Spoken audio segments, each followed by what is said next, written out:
Hello everyone, welcome back to my channel. আজকে আমি তোমাদের সাথে শেয়ার করব ঝাল ঝাল একদম লাল লাল পাতলা চিকেনের ঝোলের একটা রেসিপি। স্পাইসি চিকেন খেতে কিন্তু আমরা অনেকেই কম বেশি পছন্দ করি। তো একদম সহজ সিম্পল পদ্ধতিতে কিভাবে করি সেটাই আজকে তোমাদের সাথে শেয়ার করব। স্কিপ না করে ভিডিওটা সবাইকে দেখার অনুরোধ রইল। তো দেখো, এখানে 1 কেজি 800 মতো মাংস নেওয়া আছে। চিকেন ভালো করে ধুয়ে পরিষ্কার করে নিয়েছি। তারপরে দিয়ে দিয়েছি এর মধ্যে নুন। আর নুনটা কিন্তু একবারেই সবটা দেবে না, কারণ রান্নার সময় কিন্তু দিতে হবে। তাই অবশ্যই রান্না করার সময় কিন্তু নুনটা একটু চেক করে নেবে। তো দেখো, এখানে নুন আর দিয়েছি কিছুটা হলুদ, আর দিয়েছি সর্ষের তেল দিয়ে এর মধ্যে আরেকটু রসুন দিয়ে আমি ভালো করে মাখিয়ে নিয়ে এটাকে আমি 2 ঘন্টা মতো ম্যারিনেশনে রেখে দেব। তোমরা চাইলে এটা ডিরেক্টও করতে পারো, তবে ম্যারিনেট করে করলে কিন্তু বেশ ভালো হয়, সফট হয়। তারপরে আমি কড়াই বসিয়ে দিয়েছি। কড়াইটা গরম হওয়ার সাথে সাথে দিয়ে দিয়েছি হচ্ছে সর্ষের তেল। সর্ষের তেলটা গরম হওয়ার পরে কিন্তু আমি রান্নাটা শুরু করব।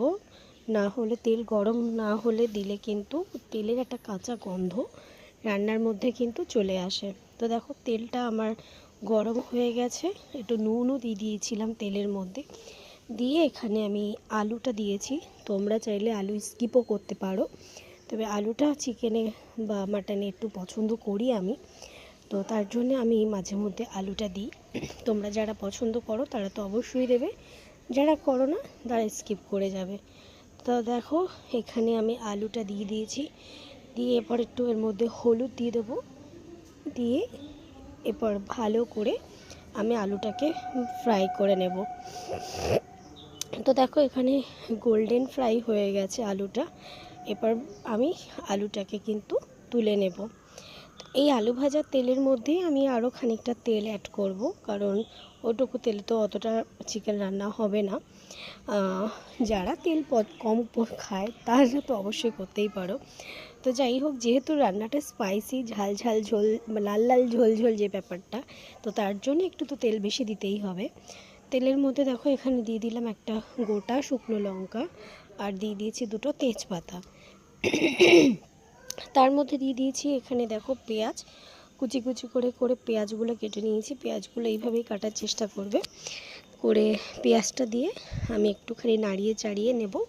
নিয়ে তার মধ্যে আমি দিয়ে দেবো নুন। যারা রান্না জানো না, একদমই নতুন রাঁধুনি, তারাও যদি রান্নাটা স্টেপ বাই স্টেপ ফলো করো, তারাও কিন্তু খুব সহজেই রান্না করতে পারবে।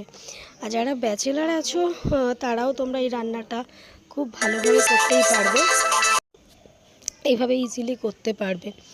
তো যাই হোক, এখানে দেখো আমার কিন্তু পেঁয়াজটা অনেকটা গোল্ডেন ফ্রাই হয়ে গেছে। এবার আমি এর মধ্যে দিয়ে দেবো হচ্ছে রসুন। তো রসুনটা দেওয়ার পরে একটু নাড়িয়ে চাড়িয়ে নেব, যাতে রসুনের কাঁচা গন্ধটা যাতে চলে যায়। তারপরে দিয়ে দেবো এর মধ্যে এক এক করে সমস্ত মশলাগুলো। তারপর দিয়ে দিব এখানে এর মধ্যে আদা বাটা। আর সবসময় এটা মনে রাখবে, মুরগির মাংসে কিন্তু একটু রসুনটা বেশি দিতে হয়।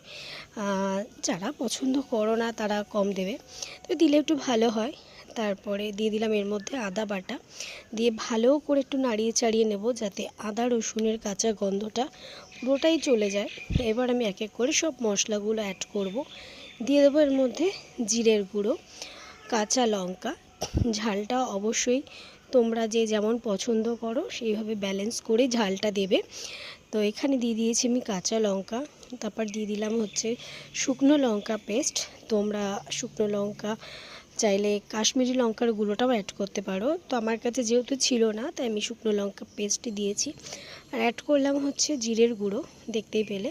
এবার আমি ভালো করে দেখো, মশলাটা আমার কিন্তু হয়ে এসেছে অলরেডি। আমার মশলা থেকে কিন্তু তেল ছাড়তে শুরু করে দিয়েছে। তো দেখবে, মশলা যত ভালো কষানো হবে আর ঠিক এমনি তেল ছাড়বে, তাতে তত বেশি কিন্তু রান্নার টেস্ট ভালো হবে। তারপর আমি এর মধ্যে অ্যাড করে দিলাম কিন্তু টমেটো কুচি।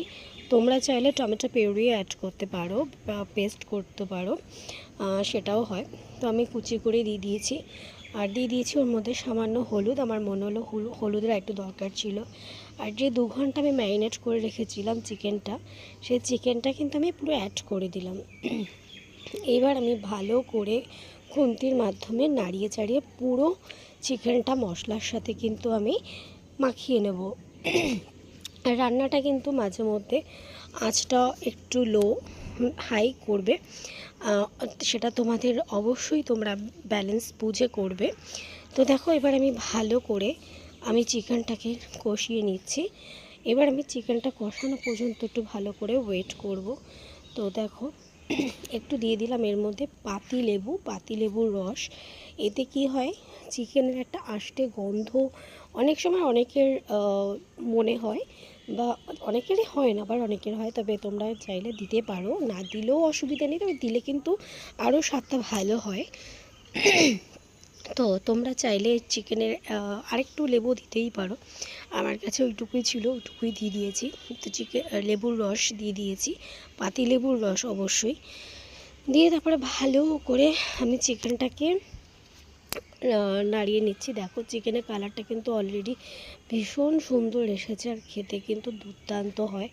তারপরে যেটা দিতে হবে, গোটা গরম মশলা, দারচিনি, এলাচ, লবঙ্গ, আর সাথে একটু রসুন বাটা একটু থেতো করে পুরো কষাটার মধ্যে দিতে হবে। দিয়ে একটু ঢাকা চাপা দিয়ে রেখে দেবে মিডিয়াম আঁচে।